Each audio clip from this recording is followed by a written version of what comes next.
All right, so this week is week number 5. Next week, you guys supposed to submit either online group presentation or the analysis paper. Who are still working on your group presentation? Okay. All right, Alan, who is your partner, Alan? Angela. Who? Angela. Okay, you guys doing okay? Mm-hmm. Angela, you guys work well together? I think we're good. Okay. Mitchell, you work with Mitchell. My partner? Yes. Jesse. Who? Jesse. Jesse? Yeah. Jesse, how you doing with him? Good. I'm just trying to connect my headphones. Yeah. Right. And who else? Who else still working with your partner? Sarah? You have your partner, Sarah? Yes, I do. It's Tessa. Who? Tessa? Oh, Tessa, she's here. Yeah. Okay. What's your topic? Meditation. What's that? Meditation. Oh, Buddhist meditation? Mm-hmm. Yeah, please make sure, right? Focus on Buddhist meditation, not Hindu meditation, okay? Yeah, of course. Sydney, you work with someone else? Sydney, right? Battlefield, Sydney, right? Who is your partner? His name is Leo. Who? His name is Leo. Can you hear me? Sorry, I couldn't hear. Who is your partner? Leo. She's here. I don't know if he's here right now. Okay. What's your topic? Afterlife. Good. Buddhist afterlife, okay? Don't talk about Hindu afterlife, okay? Yeah, please focus Got on. it. Mm-hmm. Yeah. Okay. About Alexis, you have your partner. You still working out with your partner, Alexis? I was on the analysis paper. Okay. Right. Milan, you working with your partner, or are you working on the analysis paper? My partner dropped out, so I'm doing the analysis paper. Okay, that's fine with me. Victoria, you work with your partner, right? Yes. Who is that? Eric. He's here. I'm not entirely sure. Okay. What is the topic? Meditation. Buddhist meditation, okay? All right, one more time. Let me emphasize for you guys. For your online group presentation, I don't need you guys to give me any outline at all. Okay, you do by yourself. But for final presentation, you should do different topic from this online group presentation. Okay. All right. So for example, Alan, what's your topic for this online group presentation, Alan? Siddhartha's life. Okay. How about your final presentation? Buddhist psychology. Yeah, so it should be different, okay? All right, so please be clear that, okay? The third week, I asked for you guys to have that topic outline, abstract, introduction, and conclusion for your final presentation, not for online group meditation, okay? And next week will be your submission of that. And next week we will see online. Sorry, we will see in class, right? You remember? Okay. Yeah, we have meeting in class next week. Okay, let's see here. Let me let's see here. I'm sorry. Okay. Please pick the question number. All right, let's see. Let me number 7 here. Number 4.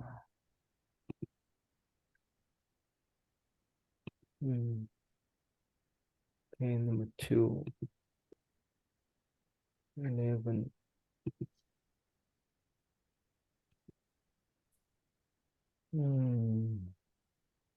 too many 5. Okay. Number 5. All right, we have 15 questions. Enough for every one of you. Let me see here, number 9. Professor? Yes. Yeah, can I choose the question number 1? Can you change your name? Your name is not Victory, right? Victory. Oh, yeah, my name is Khai Nguyen. Yeah, but you need to change your name there. You know, change. Sarah, what's your question, Sarah? So the project is due on the 1st, correct? I just wanted to confirm, or was it this Yes. weekend? Yeah, I think next weekend, not this weekend. Is that right? For the group project, correct? Yeah. Is that next weekend or this weekend? I think next weekend is it? So let me check one more time. Sorry, mess up. Let's see here. Oh, so yeah, October the 1st. October the 1st is next weekend. Right, Sarah? That's your question? All right, let me open the breakout room and you guys go there. And if you don't see your name there, just wait for me. I can assign you guys there, okay? Let's see here. Some of you change your... Okay, let's see here. All right, let me open the open the room. All right, so if you see your name, please go there. Okay, if you don't see your name, just wait for me to assign you.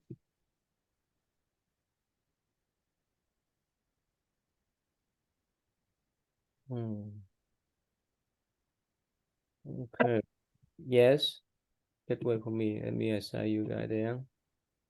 11. Okay.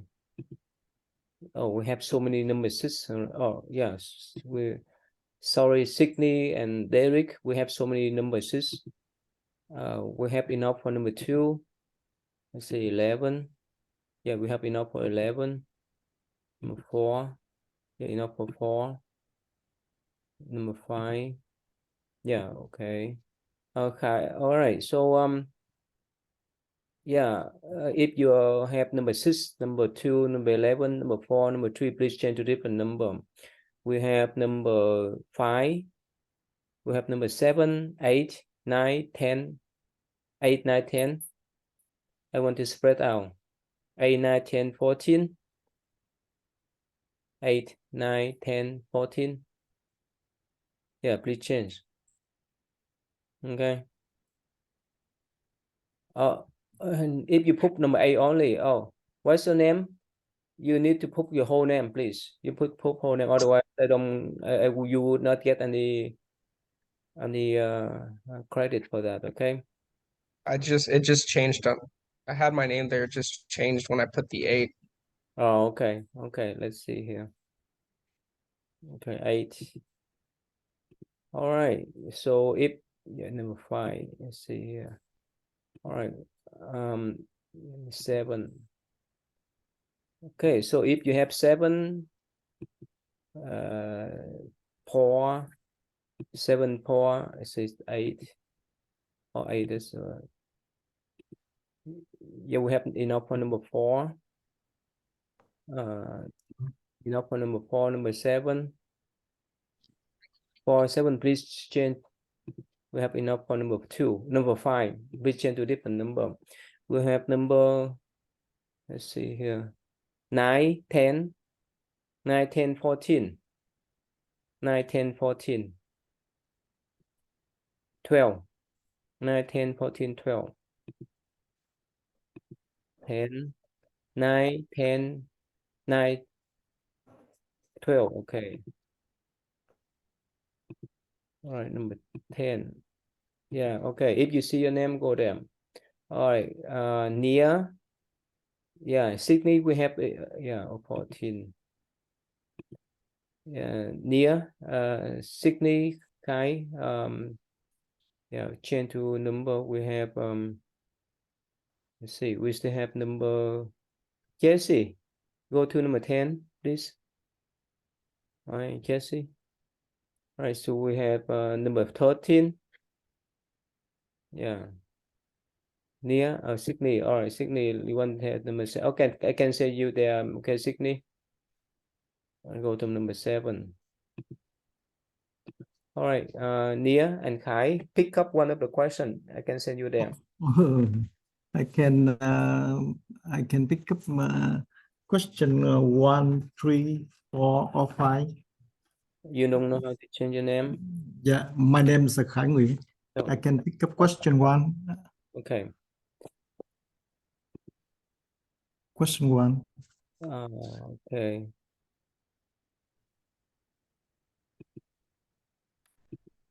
All right. Nia, you go to number 5, right? Go ahead, Nia. Yeah, go Number there. 5 is okay. Yeah. Yeah. Yeah. My question number 5. No, we have enough number 5. You go number 1. Oh, yeah. Okay. Yeah. Thank you.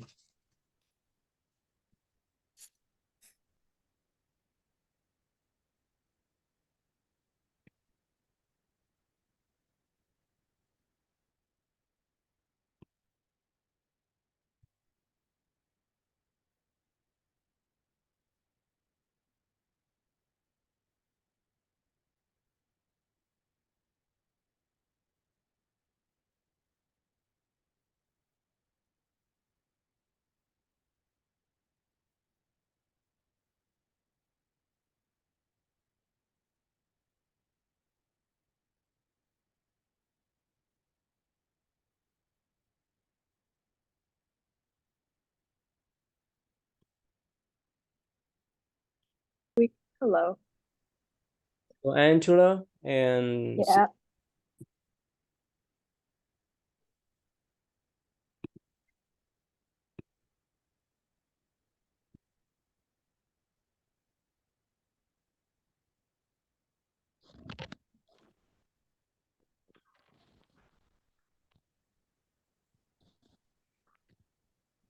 It's good now. yeah, okay. All right. So I think the topic of discussion today is not much hard, right? It relate to meditation, right? In different profession, and later on, whichever career profession you go into, you need to recognize mindfulness is so important for your mental health. You can make a lot of money, you can be rich, be wealthy, but if you don't know how to handle your mind, to be disaster, right? If you have to balance your life, if you're so wealthy but you have a lot of anxiety, stress, and so forth, it's not fun. Nice. Sydney, what do you think? If you're so wealthy but your mind are chaos, I mean you have a lot of stress, anxiety, would you enjoy that type of lifestyle? No, I feel it could be hard to live like that Why is that?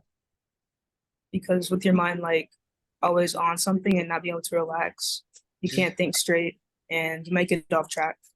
Yeah, that's the point. You have to have balance. The material life, the mental health, and so forth. All right, any question before we move on? Any question? All right, so somehow, let's see here. Yeah, let's start with group number 1 then. We have Khai, but Denti and Sarah, somehow you guys work in different question, huh? Are you still talk about question number 1? Sarah? Yeah, we could still talk about question 1. Okay, that's nice. Go ahead, Sarah, number 1. So the question was, describe how Buddhist mindfulness practice becomes popular in the West. I felt that there were several reasons. Like one of the reasons why was because there's a lot of immigration, as well as Buddhist missionaries. And I feel like a big factor that plays in society now is kind of like the commercialization of meditation. Like you always see like the apps, saying, oh, try this meditation with white noise to help relieve anxiety and depression and stuff like that. And the spread of like trying to use meditation and using different aspects of that, like that is really drawing people into Buddhism. Okay. All right, good. Okay, what do you want to say about this question?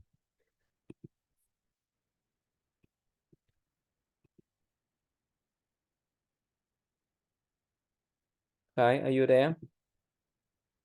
Oh, cannot hear you. You need to turn on your mic. Yeah, turn on your mic. We cannot hear you. Okay. Yeah, go ahead. My question, one, describe how mindfulness, describe how Buddhist mindfulness practice becomes popular in the West. We know that society in the West is constantly busy and tense. Its lifestyle makes people more depressed due to monotonous repeat. Every day is the same. Our workers must work as a robot to produce as many projects as possible for the boss. So they become exhausted, even depressed to deal with these problems.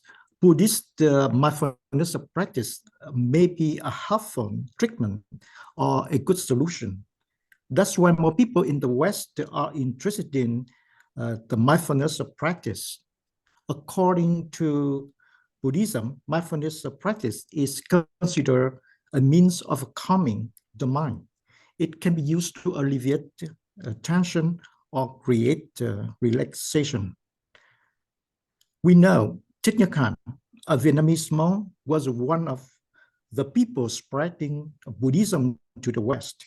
He was known as the father of mindfulness and founded the Plum Village, a place to practice mindfulness in France. That's it. Okay, thank you. Yeah. Then, are you working on number 1 or number 6? I can answer number 1. I had a better response for number 6, but for number 1, I felt like I just expanded on Sarah's point, basically, in that meditation is really widely practiced, and that's how like people are practicing mindfulness, and just like taking it slow and like actually like registering everything, just taking a break and being able to like decompress and experience everything you're going through. Yeah, thank you. So here again, it's up to people. If they recognize the benefit of meditation, they can practice. Of course, whenever you talk about mindfulness practices related to Buddhism, it doesn't mean that we use that as tools to bring people into Buddhism. That's their choice, not our choice. Understand, Sarah? All right. I have just short video clips about mindfulness. It's more effective as medication too that treat anxiety. It's just a short video clip. This beginning of the year here. You guys can see my screen. Okay, here. Olga Canestraro deals with her anxiety disorder, practicing mindfulness when fear and self-doubt threaten. It just helps me in a way show up for myself in a difficult situation. Just energy. It's helped her for 12 years. Do you get that self-control back? It does. And even if I don't feel in control at the moment, at least I know that I can find it. Now, the first clinical study to compare mindfulness and the generic version of the antidepressant Lexapro found mindfulness to be as effective in reducing anxiety. There are people who don't want to take a medication for whom the meditation could be a nice option. Dr. Hoagie says both reduce symptoms by 30%. The pill has potential side effects, including nausea, headaches, and sexual dysfunction. But mindfulness takes work. The class actually was 2.5 hours a week, but then there was home exercises that we asked participants to meditate about 45 minutes on most days. And there is cost. The generic version of Lexapro can run just under $113 for 2 months without insurance. Guided mindfulness can go as high as $1,000. But Dr. Hoagie hopes the study will change that. Patients would like to, from what I've seen, take these classes, but they have to pay out of pocket. And there ought to be a way to have insurance covering some of this. Canestraro didn't participate in this study, but learned the same techniques to bring her life back into balance, restoring the power to care for herself. Okay, so you guys see that? So now they could put that mindfulness practice can be more effective as the medicine. Of course, if you know how to do, you can do it by yourself. They charge so much if you go with those type of programs, right? So it's free for everyone, but unless you know how to do the practice, otherwise it's expensive. But again, is this the graduate process how to handle the mind? All right, so thank you. Number 2, Angela and Sydney, please. Okay, so for our, the question was, what are the benefits emotionally and physically of meditation? So the benefits of meditation are it lowers your cortisol levels, it improves sleep quality, and it can lower your heart rate and blood pressure. And I also found an article that said it could increase your pain tolerance with those who have chronic pain.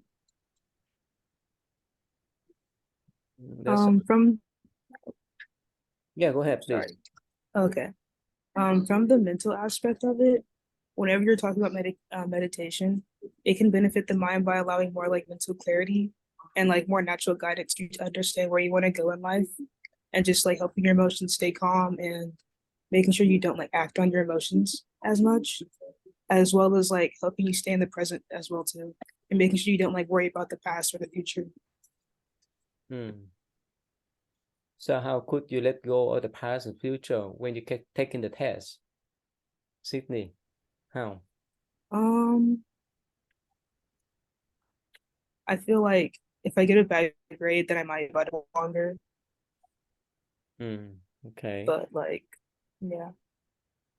Angela, how can you deal with past and future when you're taking the test?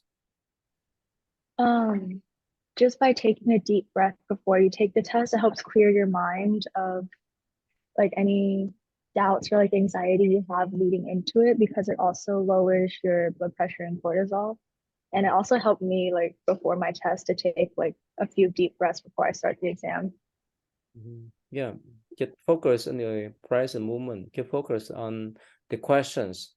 Don't think too much about your grade. Don't think too much about what's going on in the future. All right. Don't scare. Just take it. Just try your best to take the test. All right. Number 3, we have Juan, Victoria, and V, please. My question is, explain your own meditative experience and personal benefits from practicing meditation. So I have really bad social anxiety and tend to overthink a lot before something happens.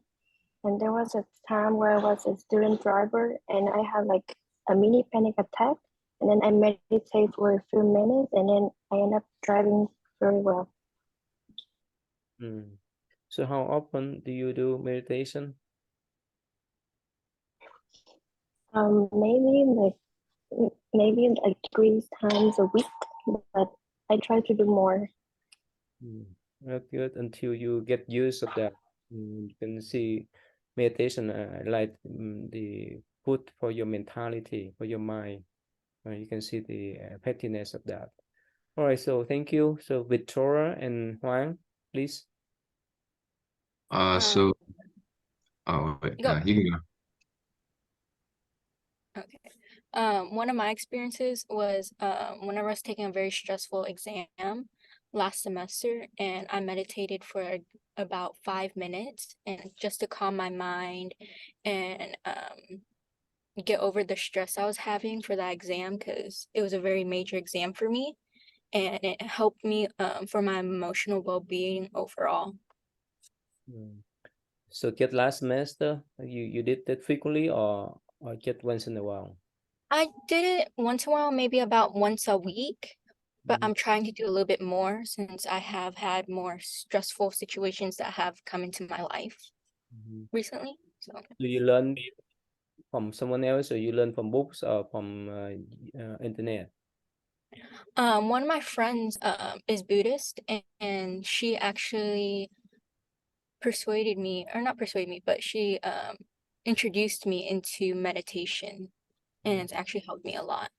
Yeah, it's helpful for you? Yes. That's great then. Okay, keep up then. Thank you. Juan, please.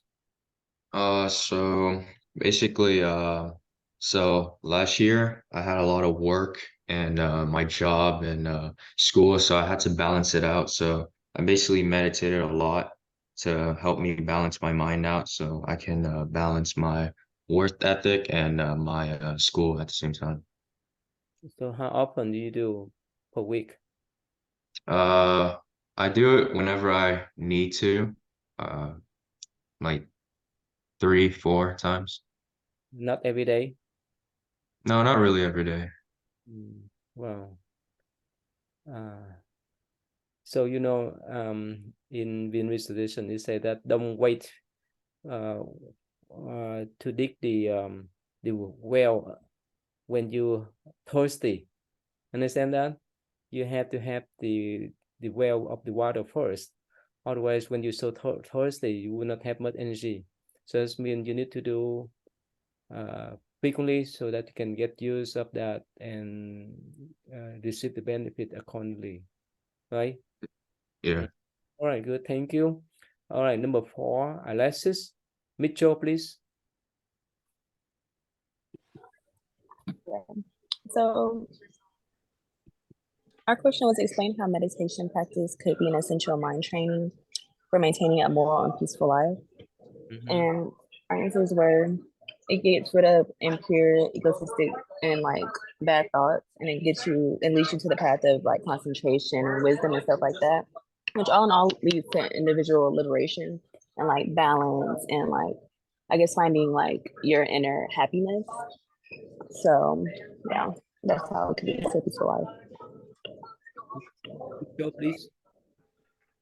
I read in the book about the 5 habitual categories that meditation can help get rid of, such as resentment or ill will, and indecision or doubt, among other things. And they're just mental hindrances that you can get or try to get rid of through meditation, so you can have a clear mind. You know why to have a peaceful mind and calm mind is so important when you study for the test. Why is that? So you can focus on studying for the test and not have to worry about things like if you'll pass or not. You can just focus on studying. Yeah, like when you look down to the let's say swimming pool, right? Because the water is so pure and clean, you can see from the top, the surface to the bottom. So there's the mind. If our mind is so pure and peaceful, we can see true things. All right, thank you. Number 5, Nia and Angela, please. Yes. So we had number 5 is articulate how mindfulness deals with mental affliction like stress, anxiety, depression, anger, etc. And like you all kind of touched on already, just being mindful really pulls you into the moment and helps you navigate through all of those like undesirable feelings.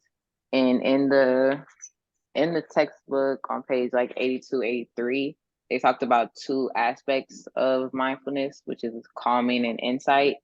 And calming would be like halting the mind's tendency to jump from one idea to another or like one feeling to another. And calming our minds helps us make space for insight, which gives us the ability to grasp like the higher like idea of truth, I guess, and helps us because sometimes when we're angry or we're feeling depressed, like we're not able to see reality truthfully through those feelings.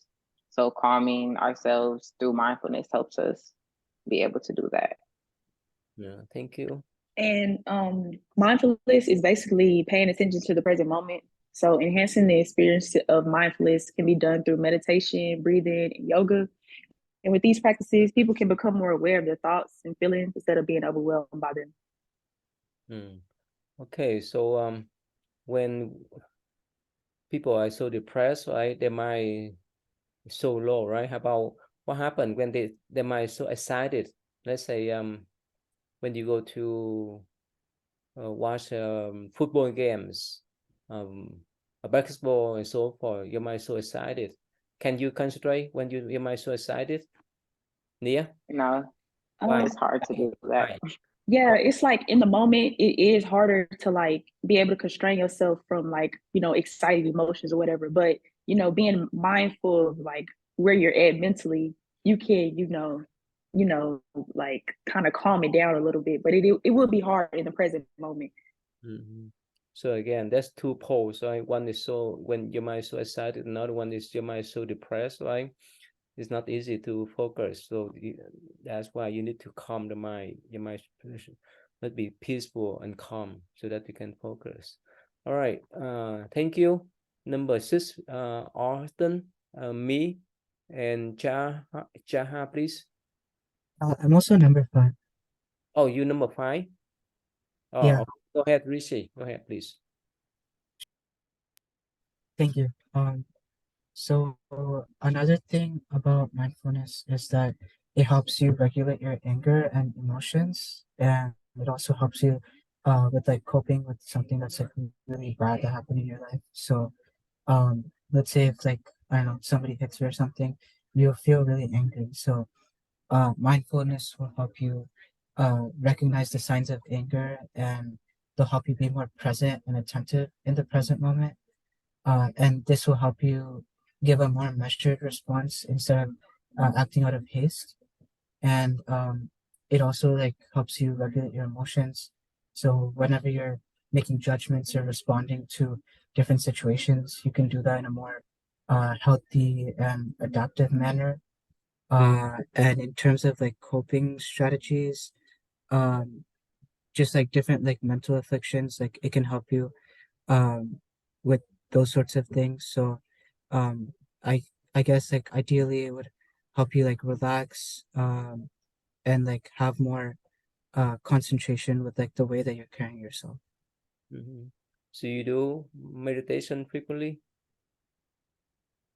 Not really frequently, but definitely throughout the week, on a few days I'll do it because I mean it's kind of habitual at this point. Like I also do yoga with like a group of friends. So like I really feel good after the session. Like at the starting I'll feel like very sluggish, and by the end it's like going up and then going down. So it's like the energy will like I'll use up energy, and then at the end I'll feel like very calm. So I think that's like my personal experience.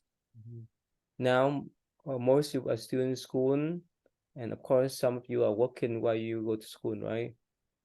Yeah, for you, yeah, you have all kind of problem, all kind of stressful levels, all kind of challenges that you have to deal. But again, up to graduation, after you have your own families, after you have your own job, they pile up layers by layers of stresses, right? If you know how to utilize this type of mental exercise, it's not easy to enjoy your life.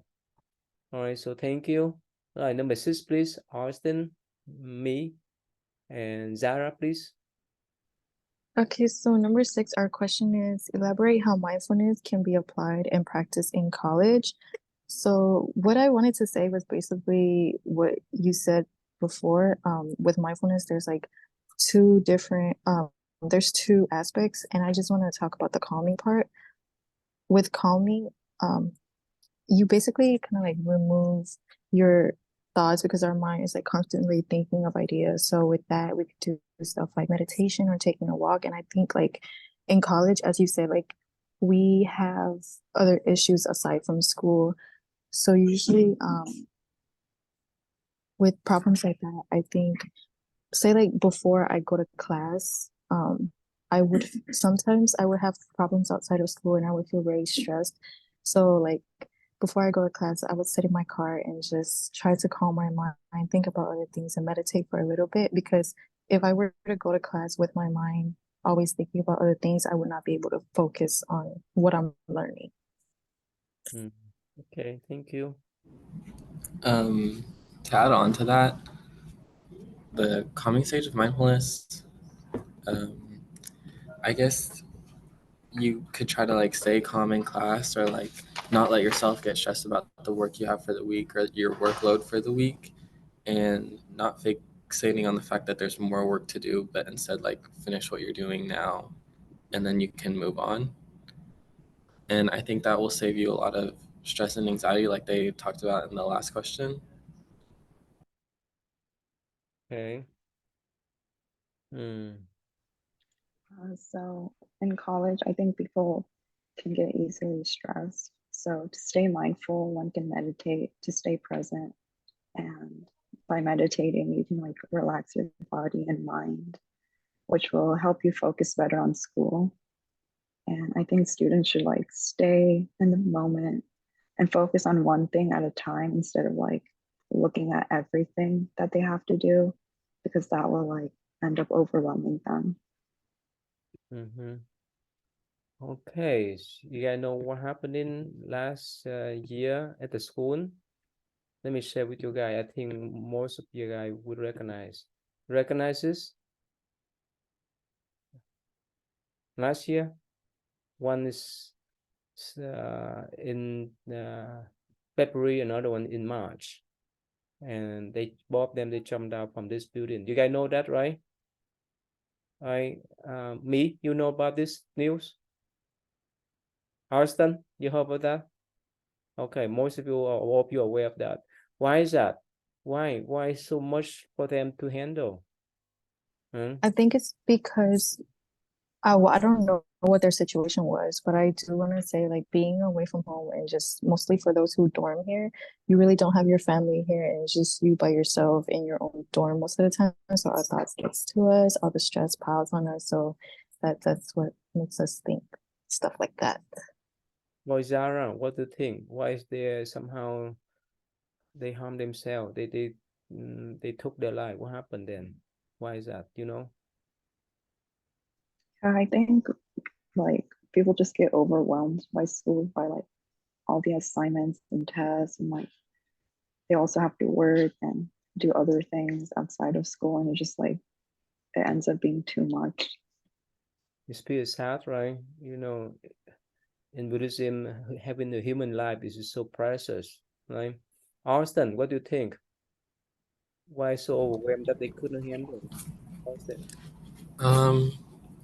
Like the same as the other two. I think it's just something that built up and it can get like really overwhelming and stressful to a point that like you don't know how to handle it, I guess. And yeah, that's pretty much it. So if you think that you overwhelmed, how could you handle like your own situation, your own life? How? If you feel overwhelmed? I say like first, it depends on certain people because I know that a lot of people don't talk to others.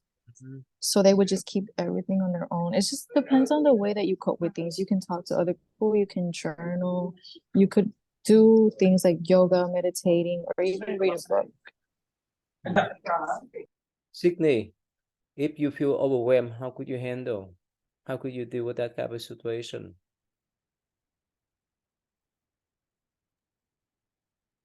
If I feel overwhelmed, I feel like you can always go for a walk and kind of like see your surroundings and kind of like you see like the trees, everything living around you, kind of see like more of life and kind of think that there's more meaning to things. Also, what like everyone else said, talking, reading a book, stuff that calms you. Yeah, sorry, you have to Sydney here, right? Sorry. How about Yeah, I other? was gonna ask which Sydney you were talking about. Okay, go ahead, Sydney. How could you deal when you feel you overwhelmed? How could you deal with that kind of situation? Just take a step back from whatever I'm doing. Just try to like put it off to the side and get my thoughts together because at the end of the day, it's all within your mind. How about others? If you feel overwhelmed, how could you deal? How could you handle? Holden, how can you handle that if you feel overwhelmed?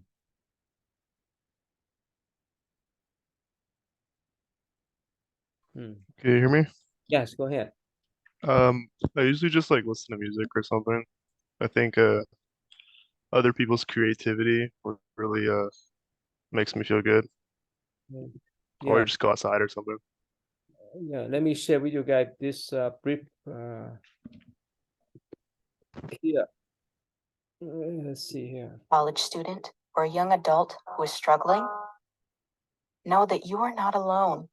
More than 90% of college students have experienced negative mental health symptoms, and nearly half of students are struggling with isolation, anxiety, and lack of focus. Thankfully, there are tools to address these challenges. So much is up for young adults these days, and all this adds to collective stress in our society. And it's because my students asked me that I developed a mindfulness-based college program. Learn the practical steps you can take, adapted from Dr. Lauk's book, The Mindful College Student, to foster well-being, performance, and happiness. I'm looking forward to going on this journey with you, looking at how this program can help you respond skillfully to this moment in history, become who you truly are, and to build the life of your dreams. Okay, so you see that they say 90% of students, right? That's just most of everyone have that type of stressful problem, right? But again, mindfulness practice is one of the tools that you can keep up with your mental well-being. All right, thank you. So move on, number 7, please. Gemma, Leo, and Sydney, please. Okay. Our question was elaborate how mindfulness could be applied and practiced in business. We said for one, like practicing being kinder to others in the environment. I know like for most of the time, a lot of us depend solely feed off of other people's energy. So if your coworker is upset or not having the best day, you get kind of irritated or like in a different mood. So just being kinder and knowing that everybody goes through different things, even if they don't talk about it, can make the environment a little better. And then other people will follow suit with that because they see, okay, this person is being kinder and more compassionate. Let me do the same. Okay, thank you. Leon, Gemma, please. I can go. The point I wanted to bring up was that mindfulness obviously leads to mental clarity, which is sort of like a prerequisite for like creativity and learning, just like how they were talking about with the last question about college students.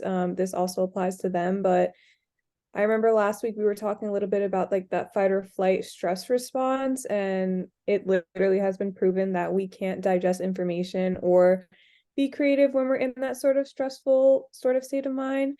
So being mindful and taking those moments to kind of pause and take a step back will allow you to think a little bit more outside the box, which is just like a good trait to have as a business person and a leader.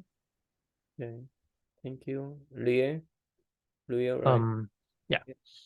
And being mindfulness can help the employee work better since they having they can pay attention to what the task they're doing, as well as they can reduce procrastination, allow them to like get more things done, and as well as save them time in the long run. And of course, having a clear mindset allow them to see the big picture in any situation and let them make like rational decision and come up with like brilliant idea. Okay.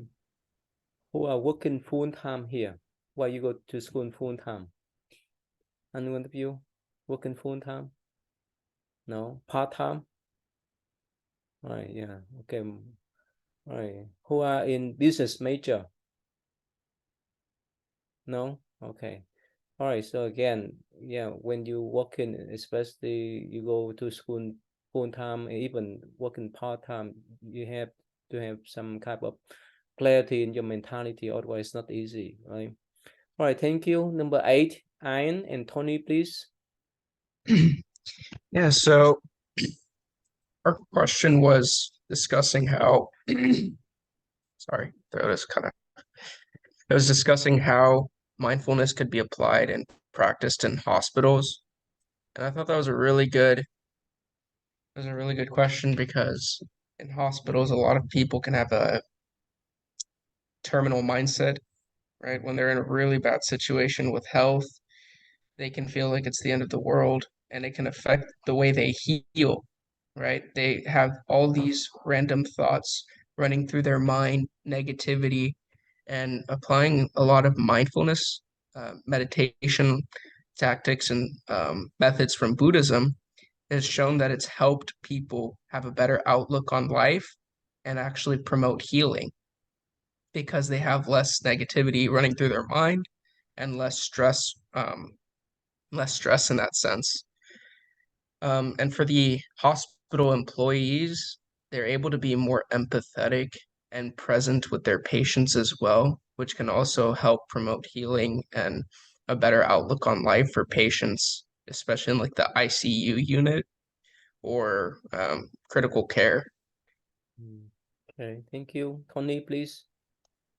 Being more mindful in the hospital could lead to more people staying calm, or if you're a patient or a doctor, staying calm is very important for your health and for decision making. It's also a lot easier to make decisions when you're less stressed or when you're thinking clear. This is really important for like the doctors, for if they're like have to do like surgery or if they're like emergency, like the ICU. But being mindful in the hospital is important because you don't want your doctor to be super stressed out or not in his right state of mind. Who are in pre-med major here? Anyone of you? Oh, Alan, you pre-med, right? I don't know about that. Do you go to be doctor? Alan? V, you are pre-med too? So you want to be doctor or nursing? Radiology tech, What's that? like radiology, Oh, okay. something like that. Hello, Alan. Where you heading to, Alan? I'm not sure yet. I just Okay. have, but I don't know yet.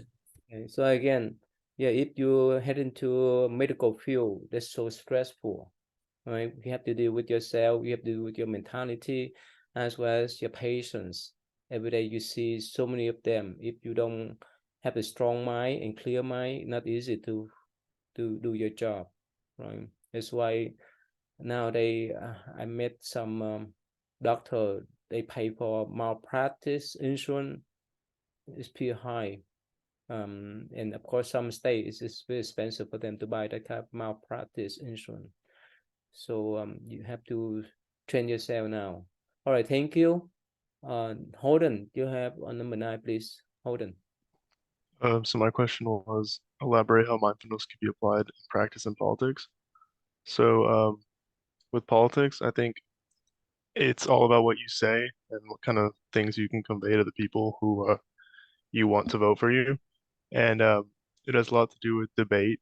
And I think in the moment, if you're not mindful during like a debate, you could really mess up your chances of winning anything.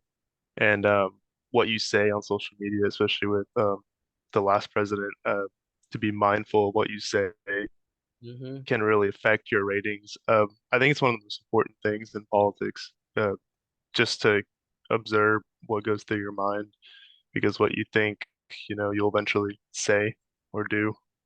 So I think being mindful of that is extremely important in politics. Yeah, if you say correctly and properly, right? You can convince people to vote for you. Otherwise, they run away from you, right? All right, I have one video clip about mindfulness practice in the operation room. I just want to share with you guys only more than a minute, okay? We do this by coming back to our breath as a team. We pause every time we do an operation for a checklist of safety steps. Right side, correct side, say hi. The last checkbox we've instituted after that checklist is our mindful moment. It has become part of our surgical timeout. All right, so this is a 55-year-old guy. He unfortunately had a stroke about a year ago, reminding everyone that they're taking care of a person with a family and with goals and career. We draw attention to what really is most important about the operation, why we're doing it, the human being that's being treated, and certainly improves the relationship that our team has with the patient and one another. And that can help over time, but improve outcome in a very different way. We have to set a standard for how this is done. We're going to go beyond just the expectation. And I think that hopefully feeds and spreads outside of the operating room too, the way we all treat each other. And that's, I think, critical to being successful right now. Okay, let's see that. It's pretty cute. I don't know whether you guys see among statues sitting behind him, right? Okay, so again, it's pretty critical. If you are in the medical field, especially if you are a surgeon, if you make mistake, it may cost a life, right? And in politics too, right? If you say something wrong, no one vote for you, right, Holden? All right, thank you. Number 10, Milan. Milan, you have a partner, right? Yeah. Who is that, Milan? Me. Oh, okay, Jesse. I couldn't see your name. Okay, go ahead, Milan and Jesse, please. So the question was, how can you use mindfulness in law practice? So I said what I was thinking was you could use mindfulness whenever you're trying to create to relate to the client's story and to really understand what the client is saying. So you have let's say you're a public defense lawyer, you would know exactly who you're defending, and you could understand where that person is coming from and why, what legal brief you can create off of the client's story. And mindfulness will basically just allow you to have a calm mind, and you could use things like insight meditation to build up prana or build up knowledge. And so basically that would allow you to better understand the client's, where the client is coming from, and how to create I guess law briefs and stuff. Okay, thank you. Jesse, please. Yeah, so with mindfulness and law, it overall just for lawyers, it helps them with their focus, staying on task, also with their well-being. So with mindfulness, it helps them decrease their levels of stress, which will lead for an overall better health and well-being for lawyers. And also during conflict resolutions, it allows them to relate to more unwanted and unpleasant events from a place of calm and insight, and just overall the mindfulness requires a lot of effort, so it just shows the lawyer's discipline in a way. Who've been in the courtroom before? What do you mean? In the courtroom? You go to the court? Uh-huh. How was that? It's intense, right? Oh yeah, it was scary. I had tickets for Why? passing. Why? Why did I have tickets? Oh, because I was speeding really fast. Oh, really? Okay. How about others? Or have you been at the courthouse? No? I went to one. What happened? I actually just went for mock trial. So it's we just it's teenage lawyers who basically defend who basically defend things like speeding and crimes like that. It's very small things. Okay. And you just walk. Yeah. You see that once in a while, sometimes you may go to the courthouse, but for the lawyer, they may go frequently, and one of their words may win the case when the worst may lose the case, right? Which be intense, and if you hide them, they count by minutes, right? Who hide the lawyer before? Anyone of you had the lawyer before? No. Oh, you hide them to speak on your behalf or to defend your case, Jesse? Yeah, to speak on my behalf to like help me dismiss my tickets and stuff. How much you pay for them? It was just like a 50, no, it was a family friend, so thankfully it was free. Oh, good. Otherwise, it's expensive. They count by minutes. All right. Thank you.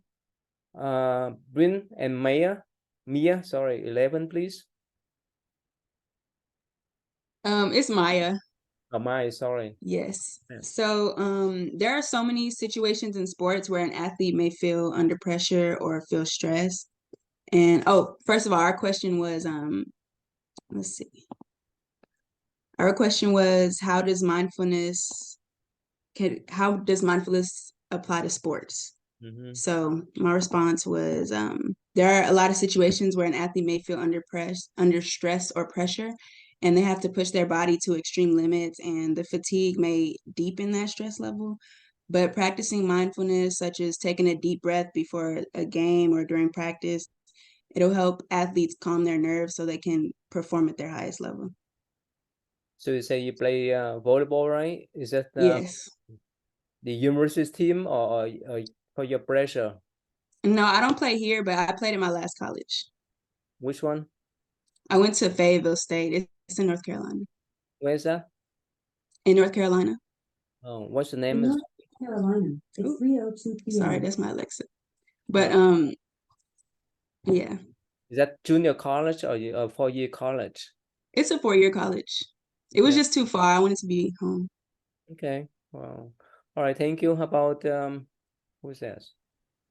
Who is your number? Oh, Bryn, please. Yeah. I thought mindfulness could be helpful in sports because to reach mindfulness, you really need to. One of the things it said was you need to count your breaths. I think it was count down from 10 to 1. And I used to be a runner, which was something that was really useful then. Counting your breaths would help you keep track of how much distance you were doing, how quickly you were doing it. And it would help you keep going because you would just keep counting. You would start over every time and make sure you were covering the same distance. Especially if you're doing track running. Because if you can count your breaths, you can monitor where you're going and make sure that you're doing the best that you can do by keeping your consistency. So most of you play sport, right? Anyone of you play a sport at school? Anyone of you? No? Right. How about Mia or Maya? Sorry. Mia, right? Or Maya? It's Maya. Maya? So Yes. when you were at your former school, so when you were in the team, you played volleyball, right? You say that you played volleyball, right? Yes. So why should you need to be in tune with your games, with your partner? Why so important? Instead of I mean, chemistry on a team is important because if there's no chemistry, like nothing can be executed. You're not gonna make points. Like every teammate is needed. You have to be in tune, right? With them, with the whole team. Right, thank you. Let me share with you, since we have time. So let me share with you a short video clip. I think you guys know this team. Mindfulness to me is the thought process and the idea of doing things with a purpose, taking action and doing things with a sense of purpose to get something accomplished. Mindfulness is about coming with the right mindset perspective about how can I get better today, how can I make my teammates better. It requires a lot of energy, both physically and mentally. Being mindful that whatever you do doesn't affect only you, it affects the team as a whole. Different things that's going on in the sport. We should get a shot here. What set do we need to get to at this point in the game? Just focusing on everything around you and just seeing the bigger picture right here. we are in a spotlight. We have a lot of people looking up to us. So you just have to be mindful of everything you do, just because there's a generation behind you who probably is going to try to copy or emulate everything you do. Mindfulness is, I think, having awareness of your surroundings and what's going on around you. Iguodala in front of him. Lillard with the dribble. Comes hard left side. Tries to hold off Iguodala. Strickland's going. Andre's stolen. He's stolen. And the NBA season is very long, so you always got to keep your mind into it, stay positive. Know that if you have a bad game, there might be a game the next day, and you just got to go into the shower and wash it off and then start thinking about the next game. Mindfulness is important in anything you do because it's like on a basketball court. You want to be efficient with your movements. You want to be a great communicator, and it all comes to being very mindful when you're out there. Jordan Bell, great hustle. Spilled into the crowd, but got the Warriors the ball again. The mindfulness that there's ups and downs throughout the whole thing, but it's the journey. It's the big picture where we're trying to get to, how you continue to keep yourself motivated, playing on a high level every night. Okay, see that, especially if you play sport professionally. Again, mindfulness is so important that help you to refocus your mind, even you say that the games. All right, so thank you. Number 12, Aaron and Ariana, please. Okay. So our question was elaborate how mindfulness could be applied and practiced in the military. And so what I got from it was like that mindfulness is useful to soldiers to like enforce focus and like being present in like such stressful situations. And also the two basic categories of mindfulness are applied. And my dad is actually a veteran that went to war in Iraq. So I think it's also important to be like practice for when they come back home as well. Like not only when they're deployed, but when they're like they return. So like maybe they don't experience as much like trauma and PTSD and stuff. So many vets they have problem with the PTSD, right? Yeah. Okay. Yeah. So I feel like if they practice mindfulness more, like on the field and work with their issues while they're there, I feel like it would probably be better after they get back to like normal life. Mm-hmm. Yeah, thank you. Aaron, please. Right. So specifically in the military, usually whenever we think of the military, we always associate with like war and fighting. And in a way, like practicing in the war and like military and stuff like that kind of goes back to human instinct back whenever, cavemen and stuff like that, fighting for food and whatnot. But especially in times of stress, the human body has a way of like increasing adrenaline in the body in order to prepare for war. And so mindfulness in a way kind of urges us to separate and detach ourselves from our human instincts in order to avoid this, or in order to achieve this. But the two categories of mindfulness include shamatha, which translates to calming, and then vipassana, which translates to insight. And so calming can simply just be taking a couple of deep breaths and whatnot. And then insight, through the process of calming yourself in times of stress, can give you a better perspective or understanding of a situation which you would have previously not understood. So in the military, especially, whether that's military or military police and whatnot, you're in a really stressful environment. And sometimes we even see that people take advantage of times where they're given, higher power and whatnot. And so they're going to respond with anger, with violence and whatnot. But through utilizing shamatha and vipassana, you can get a better understanding of perspectives around you, in order to act in a calm way. Mm-hmm.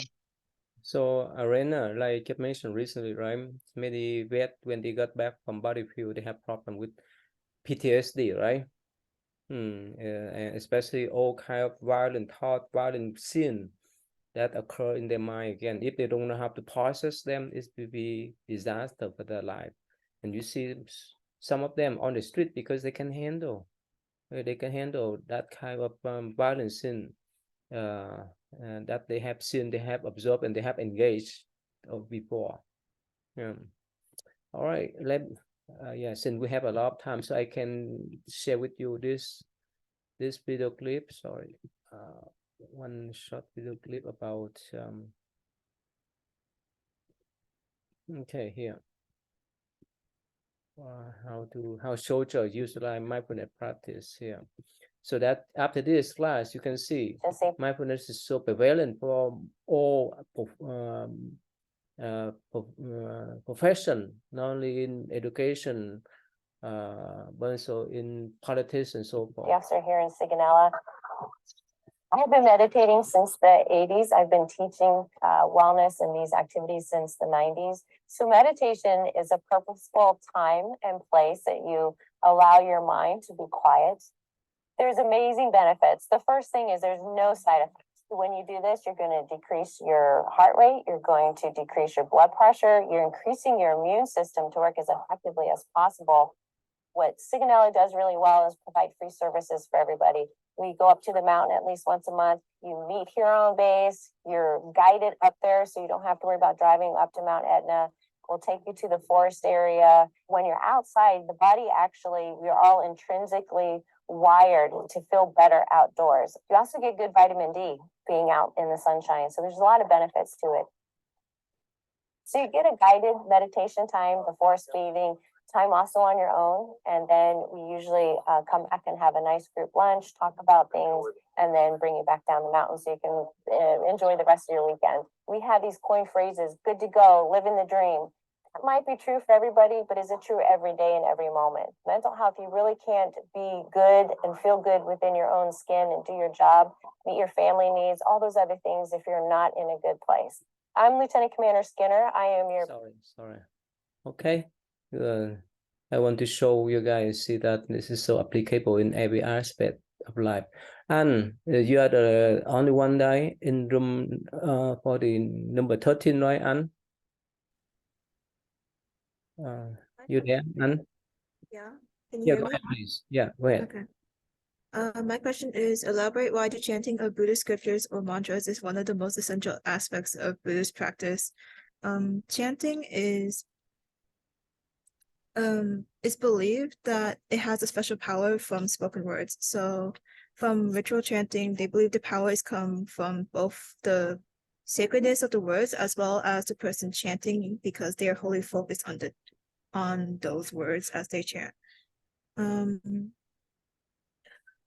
Yeah, an example is like ritual chanting is believed to also produce good merit for the person, and then that good merit can be transferred to a recently deceased. You do the chanting at home or at the temple? I don't know any chants. Any chance? Okay. Anyone do know how to do the Buddhist chanting here? Oh, V, how you do chanting? Oh, sorry, how? I normally do the Bodhisattva chanting whenever I have anxiety. Okay.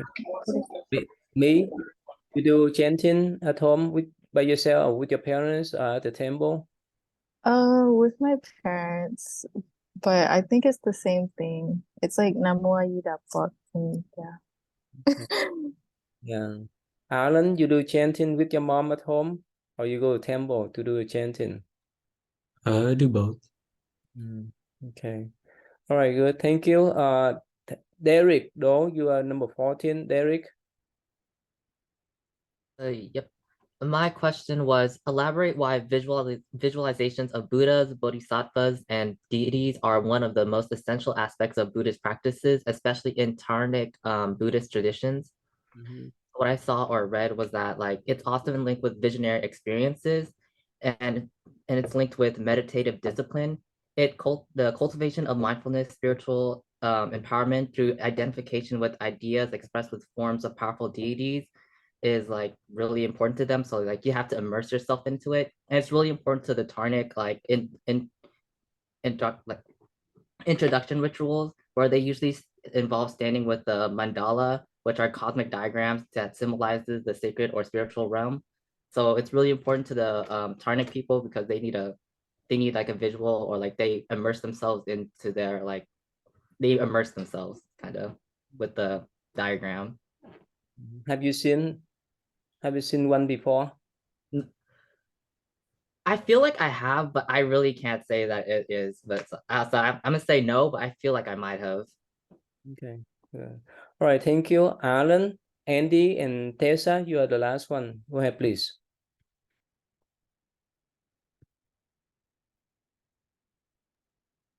My question was articulate the necessary steps to create a mandala in Tibetan Buddhist tradition. Yeah, go ahead, please. I think Okay, that's me, one of right? my other partners were going to start. So the mandala is like a it consists of a circular symbol, a centric circle that symbolizes oceans and mountains, and then each color of the artwork represents a different direction. So white is east, red is west, green is north, and yellow is the south. And then at the center is like a flower, a lotus flower, and each petal is a deity or a Buddha, and at the center is like a Buddha as well. Okay. One thing I found interesting about mandalas was they really can be drawn or created anywhere. But some of the more common places for them to be drawn is on like a cloth scroll or a temple wall. Those are some of the historical representations. And then one I thought was cool was sometimes they're drawn on sand, and that way they can be easily brushed away. So it's a very temporary state of the mandala, but I thought that was interesting. It's more about the process of making it than the actual thing itself. Okay. Yeah. Mandalas, their basic form are they're usually one-dimensional. However, they can be like built and conceived three-dimensionally. So like buildings can be formed in the shape of a mandala. They'll have like a Buddhist statue or some sort of deity in the middle for meditation and whatnot.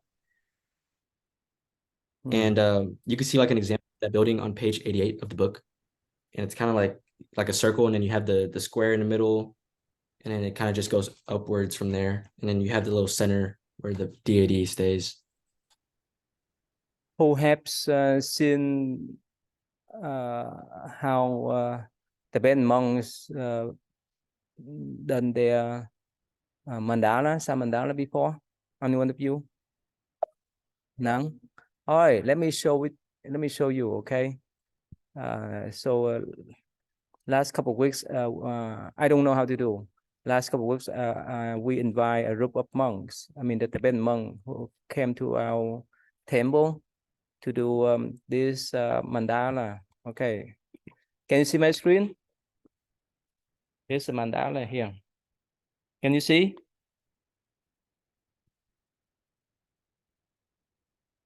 Can you guys see or no? Yeah. Yes, we can, Professor. Yes. Yep. I can see it. There is what we call the medicine master Buddha Samandala.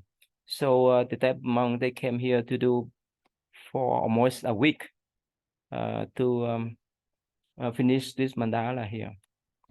Okay, this is at my temple. Anyway, so let me I think this is almost time up, but let me share with you, since we have 1 more minute, let me share with you this one here. This is the video clip about how they make the mandala. Okay. Get quick, okay? Just be patient. This is what we call the 3D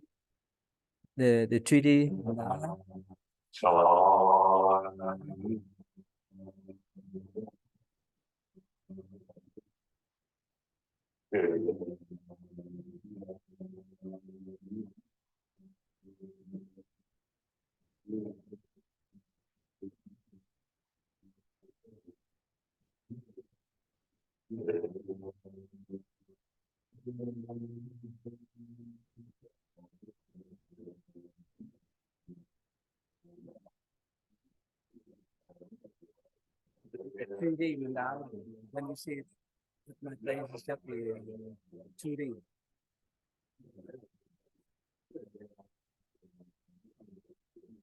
Anyway, so that's I just want to share with you briefly one more time. I want to emphasize about the chanting. Why they do the mandala? The chanting, that's the repetition of the sacred word or the mantra to purify the thought. That's a similar way to do meditation too. Instead of thinking too much about things, when you do the chanting, you reverse the pattern of thinking by focusing on certain type of mantra. All right, so time up for us today. And if you want to ask me a question about